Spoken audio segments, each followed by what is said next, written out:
Welcome back for another virtual field trip. Today I have Mr. Tyler with me and we are going to an alpaca farm. If you were with us last year, you might remember it, so you can have some more fun today. But it takes about 15 minutes to get there and we'll see you there.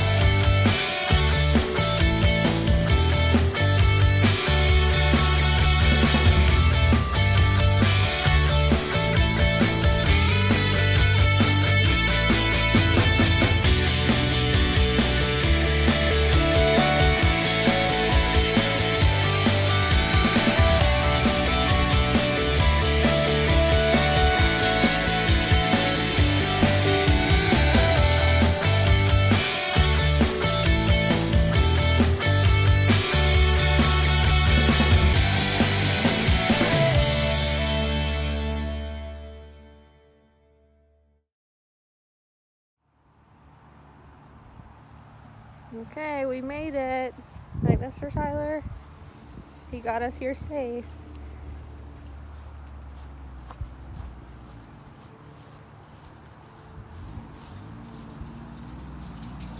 Okay. Hi, my name's Alma, and we're going to do a small visit here at Heaven's Hill Alpacas. The visit that's going to take place is going to be over at the girls' barn. We have a boys' barn at the front, which houses our herd sires. Those are our breeding males.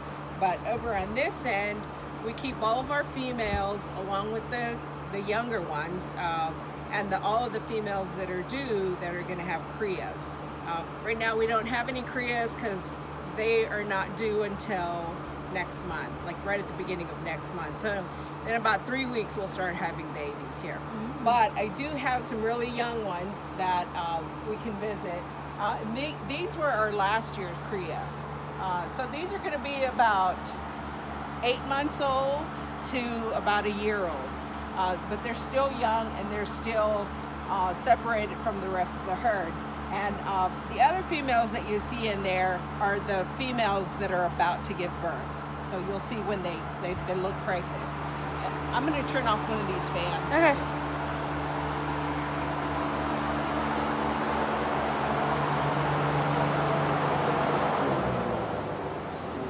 So in the summertime, we keep fans on them pretty much the entire day because they're fiber, which is this stuff right down in here.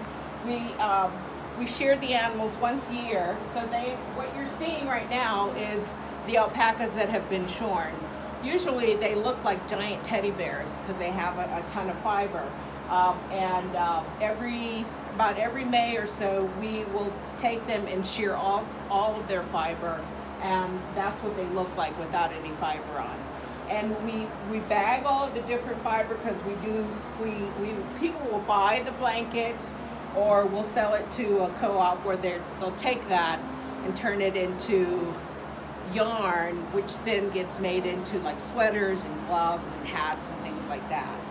So these are both male and females, and it's our last year's crop. None of them have been to shows yet because of the COVID-19. All of the shows were canceled. So they still haven't been to any shows, but we hope to take them in the fall. Hopefully we'll have shows in the fall. But all of these, so we're breeders of black and gray. But we don't always get the color we want. But this year, we got a couple of really pretty. This is a female gray. And every animal we'll name the animal. It'll have Heaven's Hill and whatever the name is for that alpaca. She happens to be Silver Secret. And then this little other gray guy is a male. It's a little boy. So cute. He's got the cutest face. See that? Hi, buddy. His name is Josiah, Heaven's Hill Josiah, and hopefully he will go to the shows in the fall. And then we have this black male right in here. His name is Falcon. Come here, buddy. Now, I've already started to halter train them, but we didn't do a whole lot of training because, hi buddy, because then all the shows got canceled. So if you want to step in here, then that way you can take a closer look at the other females that are right over there. And you'll see that, like all of these females right here are bred, and they're due in July. That black female right there and this black female are due right at the beginning of July. That one will be the first one. She's due July 1st. But, I mean, when I say July 1st, that's just kind of a guess, right around the time that they're going to give birth. So they'll stay in here with their little ones until, at 6 months old, we'll separate the mom from the cria. So they'll stay together for 6 months, which is why these are here, because they've been separated from their moms already. So, if you guys have never seen an alpaca before, I want to show you something on the animal. They do not have teeth on the top of their gum. They only have teeth on the bottom. So, when they go out to the pasture and they're eating grass, they use those bottom teeth to cut the grass and not like pull it from the roots. So they save all the grass in the pasture. And the other thing too, if you want to take a close look at their feet, they have 2 toenails. And then underneath that toenail is a really soft pad, like what you would see in a dog and a cat. So I'm going to show you, see which one of these guys is the calmest. This little guy here. Okay, buddy. All right. Okay, let me see if I can open his mouth for you. See, if you take a real close look, he just has teeth right here, and this top part is just gum. There's no teeth there. So they can't really bite you. They have teeth way back here, so you have to have your hand way inside the mouth in order for it to hurt you. Otherwise, it doesn't really hurt. And then, let's see if we can't look down here. See, like right down here? See, it's a pad like what you would see on a dog or a cat. So let's just say they kick you, it doesn't really hurt because they're not like super strong. So it might sting a little, but it's not enough to break a bone or anything. It might give you a little bruise. So because really they don't have anything to defend themselves with is why they're super skittish. They don't really like being touched.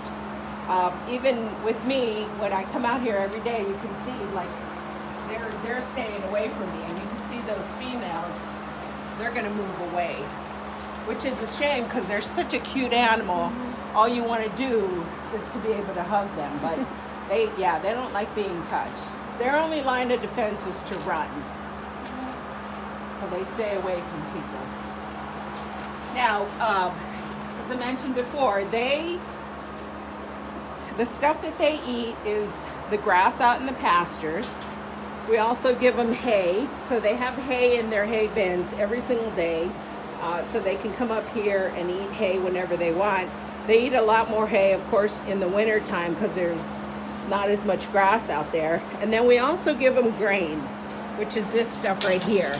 They love this stuff. Some of the older females, we'll go over in a little bit, will actually eat grain out of your hand. But these younger ones, they won't, because it's a learned thing. So we haven't taught them yet to eat out of our hands. Now, some of the other older girls might, but I know for sure the girls over there will. And there's a little guy that I have over there. His name is Coda. He's super friendly. So we'll go over there because he'll come right up to you and you can get a really good close-up shot of his face.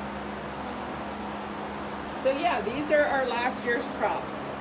Come July, we'll have more babies. So why don't we step over here.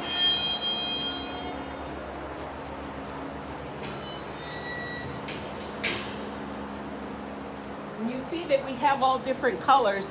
We don't have white because we've never bred for white, but because we try to breed for black and gray, we'll get almost every type of color that you can think of. Even the light fawn ones we get sometimes, which isn't really what we breed for, but it just happens sometimes. Even if you breed like a black to black, sometimes you'll get a fawn animal. Okay, this is our crop from like 2 years ago.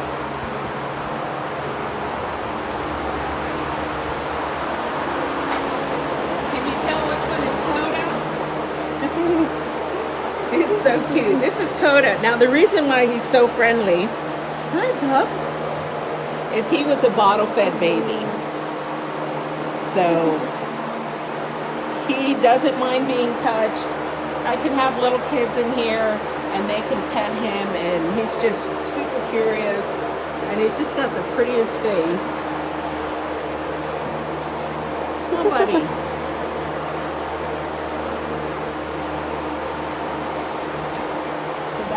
And then these are other, we only have 2 males in here and the rest are females.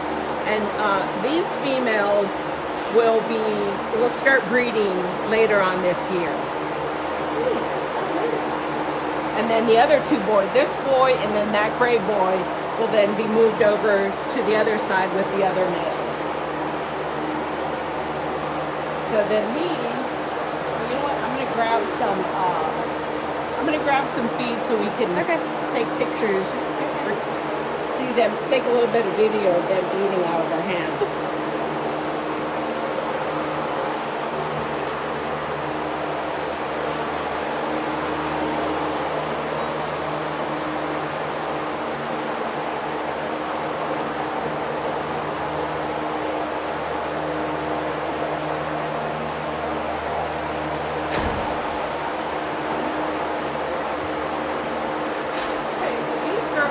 Here are older girls. This girl right here is Megan. And she's the oldest girl. She's the oldest girl on the farm. She is about 18 years old. Wow. Now, the lifespan of alpacas, we think, is about 20 years. Here in the United States, where they're originally from in South America, like in you have Bolivia, Peru, what's the other area? Bolivia, Peru, I can't remember any of the other countries. Anyway, their lifespan is much, much shorter, because usually it's the very poor farmers that are the ones that are raising the alpacas. But we have record of an alpaca surviving up to 20 years. Down there, they only make it till about 7 to 10 years is their lifespan. So we'll start to feed these girls. They love their grain. You can see how they're already now, and they won't bite. They're just when you feed them, it just tickles a little bit. Yeah, and Coda likes to eat out of the bucket. Huh, Coda? Yeah. Now the other thing that a lot of people hear. Oh, sorry, buddy. Is that alpacas will spit. Just like llamas, they can spit, but usually they do not spit just if you're staring at them.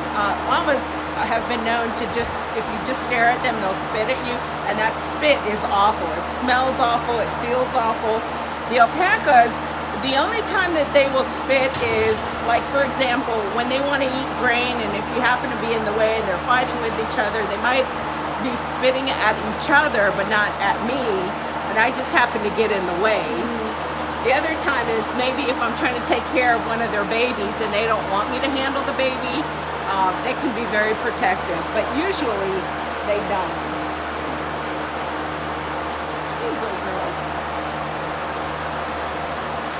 Yeah, and the other thing we feed them are apples. They love apples. It's in our front pasture over there. We have a bunch of apple trees, so they fall to the ground, so they know the taste of apples. So I can bring apples over here into little chunks, and feed them.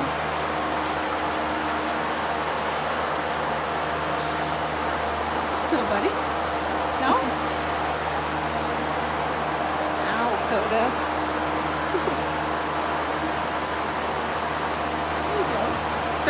females are pregnant for 11 months. Sometimes they can stay bred for an entire year before they have their babies. It just all depends. And we normally have them so that they have their crias in the summertime, anywhere from like May all the way through September. We don't like to do winter breedings or have them be born in the winter time because the cria cannot regulate its body temperature. So if they're born outside where it's super cold, we could lose them.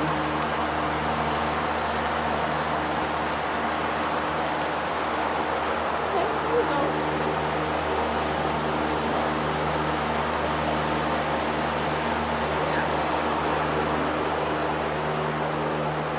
And running the fans all day really helps keep the flies out and around here low.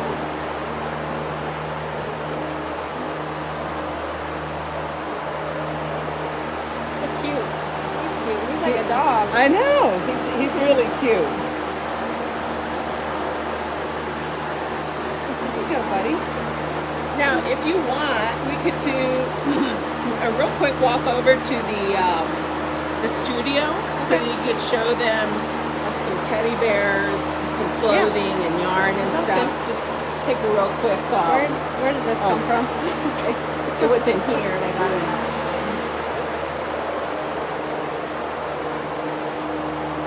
Isn't he funny? Yeah, he is funny.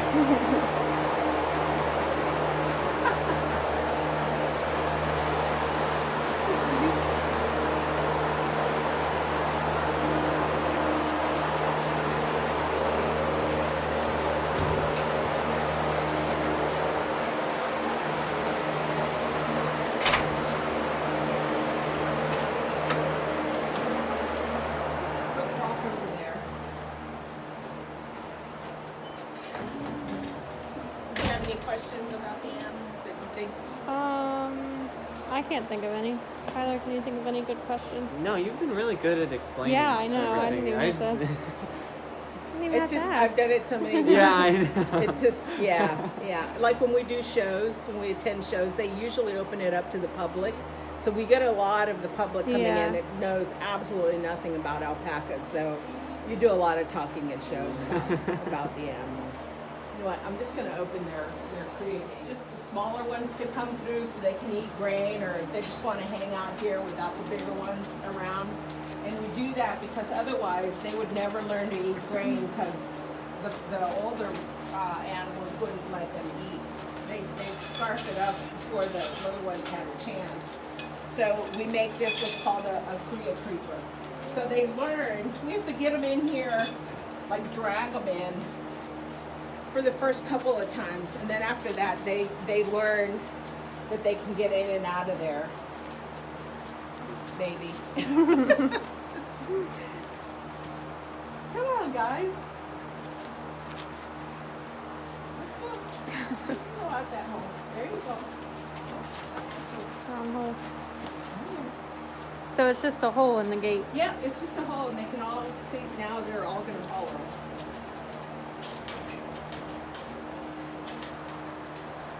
And I can put that little stick back in there to keep them from going out.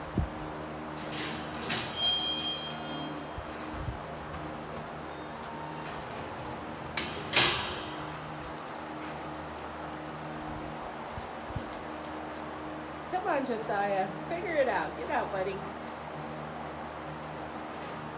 He doesn't want to go. So you see this little black boy right there? He's also a bottle-fed baby, but he is absolutely nothing like No. Coda. He's the complete total opposite. Hates being touched, even though like I bottle fed him through, for the first 6 months of his life. He has literally spit at me. Just does not like being touched. And for a young one like that to spit is really Yeah. unusual. That's like a learned behavior when they're much older. But he's already figured it out. Okay, we can go over to the studio. Okay.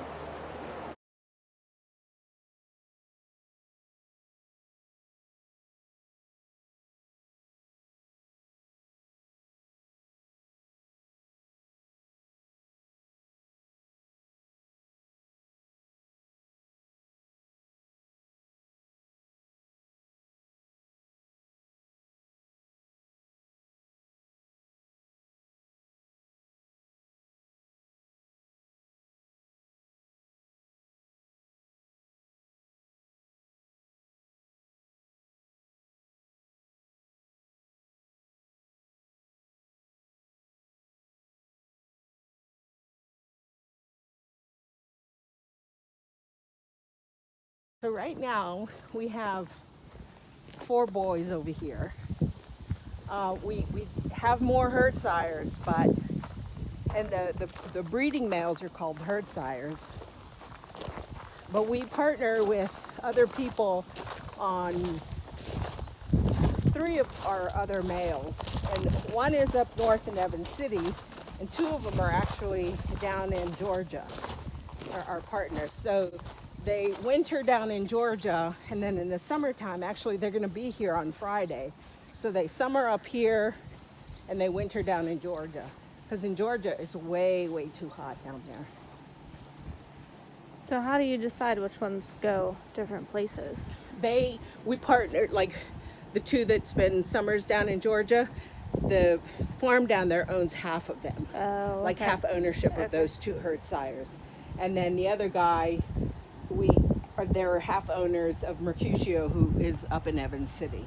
Okay. And these other 2, actually the gray male over there will be going down to Georgia in the fall, because he just bought half ownership of them. And then the other 3 animals we own completely, so they won't go off the farm at all, unless somebody wants to take them, if they buy a certain amount of breedings, and rather than bring like 5 females here, he can go to their farm and spend maybe a month or so and do all of the breedings there. But that isn't the case at this point.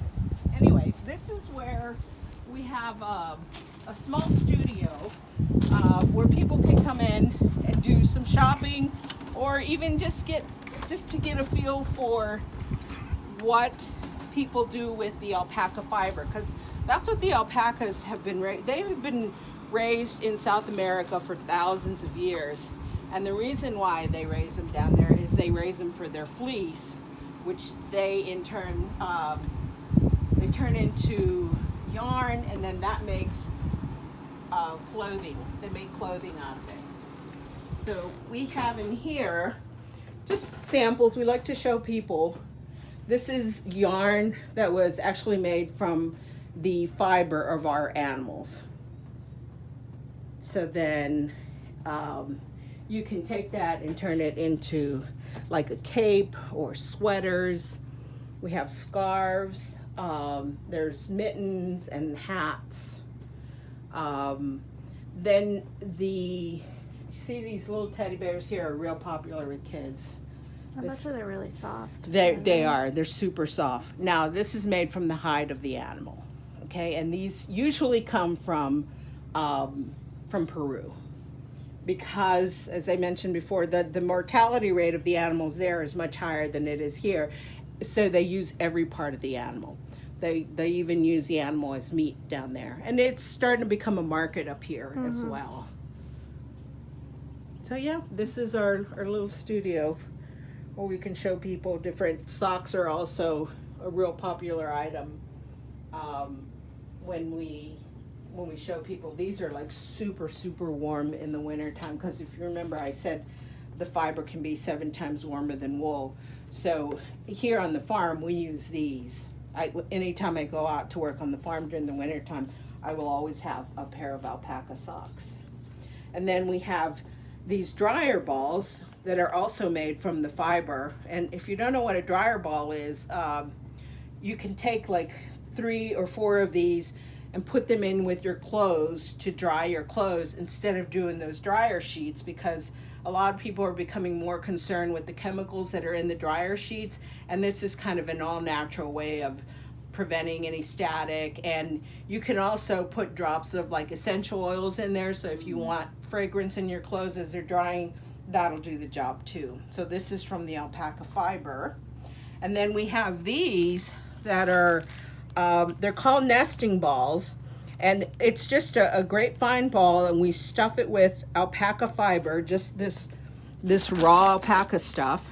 We stuff it with the fiber, and then you can hang it out on your tree, and birds will come in and pull the fiber out and use it to make their nest, and it will actually help keep once the little babies are born, the birdies, it'll actually help to keep them warm. So yeah, this is our little studio that we offer to, have people come out and visit if they choose to do so. Do you get a lot of people that come out? Not really, because we don't advertise it. Yeah. We just, you know, if they come for a tour, they're certainly welcome to come in to do some shopping. I might have to come back for some alpaca Yeah, socks. there you go. My feet are always cold.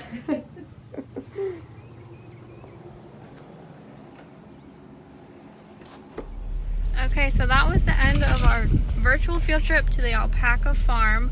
I hope you really learned a lot about alpacas. I know it's something different that you probably wouldn't do on a normal day. I know I learned a lot, and I'm coming back to buy alpaca socks because she said that they're really warm. My feet are always frozen. So we will see you again next week for our next virtual field trip. I won't tell you where it's to yet. That'll be a surprise. In the comments of this video, I want you to tell me, how many toes do alpacas have?